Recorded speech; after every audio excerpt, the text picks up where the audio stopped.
बिस्मिल्लाहिर्रहमानिर्रहीम। अस्सलाम वालेकुम। आज के लेक्चर में हम प्रॉपर्टीज़ ऑफ वाटर को डिस्कस करेंगे। प्रीवियस लेक्चर में हम दो प्रॉपर्टीज़ को डिस्कस कर चुके थे और आज हम फर्दर टू और प्रॉपर्टीज़ को डिस्कस करेंगे। High specific heat capacity, water की हीट कैपेसिटी बहुत ज़्यादा हाई होती है और वो क्यों होती है वो आज हम डिस्कस करेंगे डेफिनेशन के ज़रिए। स्पेसिफिक हीट कैपेसिटी, वाटर की स्पेसिफिक हीट कैपेसिटी क्या है? Amount of heat required to raise 1 gram of water to 1 degree Celsius. 1 gram of water के अंदर जब हम 1 डिग्री सेल्सियस टेम्परेचर इंक्रीज़ कर देंगे तो उसे हम specific heat capacity of water कहेंगे। यानी कि वाटर के अंदर जो हीट एब्जॉर्ब हुई है वो 1 डिग्री सेल्सियस हो तो उसे हम वाटर की स्पेसिफिक हीट कैपेसिटी कहेंगे। स्पेसिफिक क्यों कहेंगे? क्योंकि यहाँ पर हमने जस्ट 1 ग्राम ऑफ वाटर के बारे में बताया है, इसलिए हम इसको स्पेसिफिक हीट कैपेसिटी कह रहे हैं।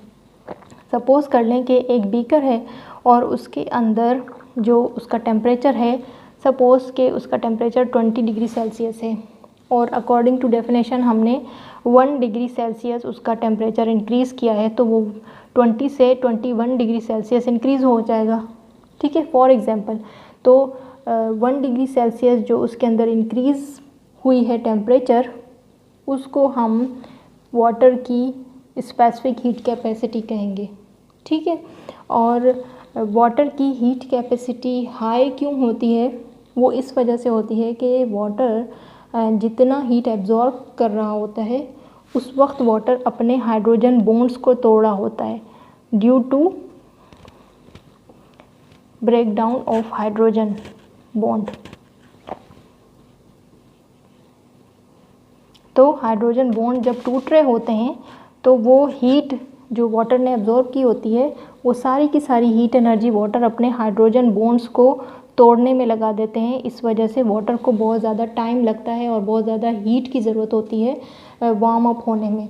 तो यही वजह है कि हमारी पूरी बॉडी के अंदर जितने भी हमारे सेल्स हैं उनके अंदर 70 to 90% वाटर होता है और वाटर जो है वो इतनी जल्दी हीट अप नहीं होता। इस वजह से वाटर हमारे टेम्परेचर को भी नॉर्मलाइज रखता है, स्टेबलाइज रखता है, स्टेबल कंडीशन में रहता है। वाटर जितनी भी टेम्परेचर एटमॉस्फेयर में जितनी भी टेम्परेचर इंक्रीज़ हो जाए बट हमारा जो बॉडी है वो होम्योस्टेसिस लेवल पे ही रहता है। यानी कि हमारी बॉडी के अंदर टेम्परेचर ना ज़्यादा इंक्रीज़ होने देता है ना ज़्यादा डिक्रीज़ होने देता है, जस्ट बिकॉज ऑफ वाटर ये सब हो रहा होता है। क्योंकि वाटर को बहुत ज़्यादा टाइम लगता है टेम्परेचर इंक्रीज़ करने में, क्योंकि वाटर जो हीट एब्जॉर्ब कर चुका होता है वो सबसे पहले अपने हाइड्रोजन बॉन्ड्स को ब्रेक करता है।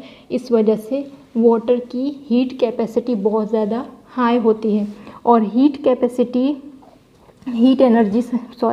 जो हीट एनर्जी है उसकी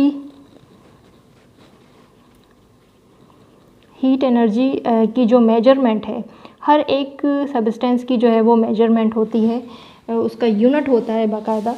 तो एनर्जी का जो यूनिट है वो 1 कैलोरीज़ होता है। याद रखेंगे ये MCQs के लिए। और 1 कैलोरीज़ को 4.18 जाउल्स में भी कन्वर्ट किया जाता है। यानी कि 1 कैलोरीज़ जो है वो 4.18 जाउल्स के बराबर होता है। ये एज एन MCQs याद रखिएगा आप लोग। तो होपफुली कि आपको ये समझ में आ गया होगा। नेक्स्ट प्रॉपर्टी जो है वो हीट ऑफ वेपोराइजेशन है। Amount of heat required to convert a unit mass of liquid per gram vaporise. यानी कि 1 ग्राम ऑफ लिक्विड जो है वो वेपोराइज हो जाए। 1 ग्राम ऑफ लिक्विड जब वेपोराइज हो जाता है, जब एवोपोरेट हो जाता है तो उसको हम हीट ऑफ वेपोराइजेशन कहते हैं।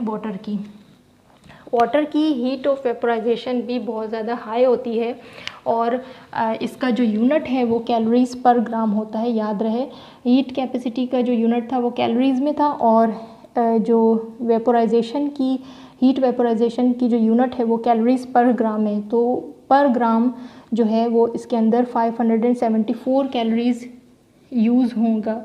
यानी कि हीट एनर्जी लॉस जो होगी वो 574 कैलोरीज़ रिलीज़ होगी हीट, तब जाकर जो है वो हीट ऑफ वेपोराइजेशन उसको हम कहेंगे। सपोज़ करें कि हमारी बॉडी के अंदर हमें जब पसीना आता है तो कम से कम हमारी बॉडी का वाटर लॉस होता है और ज़्यादा से ज़्यादा हमारी बॉडी की हीट रिलीज़ हो जाती है। तो ज़्यादा से ज़्यादा हीट का रिलीज़ होना और कम से कम वाटर का लॉस होने को हीट ऑफ वेपोराइजेशन कहा जाता है। सपोज़ करें कि एक बीकर है जिसके अंदर 1000 मिलीलीटर वाटर है और 1000 मिलीलीटर वाटर के अंदर से जो एवोपोरेशन हुई है वो 2 मिलीलीटर ऑफ वाटर की एवोपोरेशन हो चुकी है। तो रिमेनिंग वाटर की कंसंट्रेशन कितनी होगी? वो होगी 998 मिलीलीटर। तो 998 मिलीलीटर का जो वाटर है वो कूल डाउन हो जाएगा। 998 मिलीलीटर ऑफ वाटर जो है वो कूल डाउन हो जाएगा। क्यों हो जाएगा? क्योंकि जितना हीट इस वाटर में था वो सारा का सारा हीट लॉस हो चुका है। सिर्फ़ और सिर्फ 2 मिलीलीटर ऑफ वाटर के लॉस होने से हीट सबका सारा का सारा हीट लॉस हो चुका है और बाकी जो 998 मिलीलीटर ऑफ वाटर रह गया है वो कूल डाउन हो गया है। तो यानी कि बहुत कम वाटर का लॉस हुआ है और टेम्परेचर भी सारा का सारा टेम्परेचर रिलीज़ हो चुका है और वाटर कूल डाउन हो चुका है। तो यही वजह है कि एवोपोरेशन जो है कूलिंग प्रोसेस होता है। एवोपोरेशन के अंदर वाटर जो है वो वेपर्स की फॉर्म में रिलीज़ हो जाते हैं, हीट को रिलीज़ करते हैं। तो इस तरह से हमारी बॉडी जो है पसीने के ज़रिए हमारी बॉडी के अंदर हीट रिलीज़ हो रही होती है, जिसको हम हीट ऑफ वेपोराइजेशन कहते हैं। होपफुली कि आपको ये लेक्चर समझ में आया होगा और अगर इस लेक्चर के हवाले से कोई क्वेश्चंस हों तो आप कमेंट सेक्शन में कर सकते हैं। Thank you so much for watching. अल्लाह हाफ़िज़।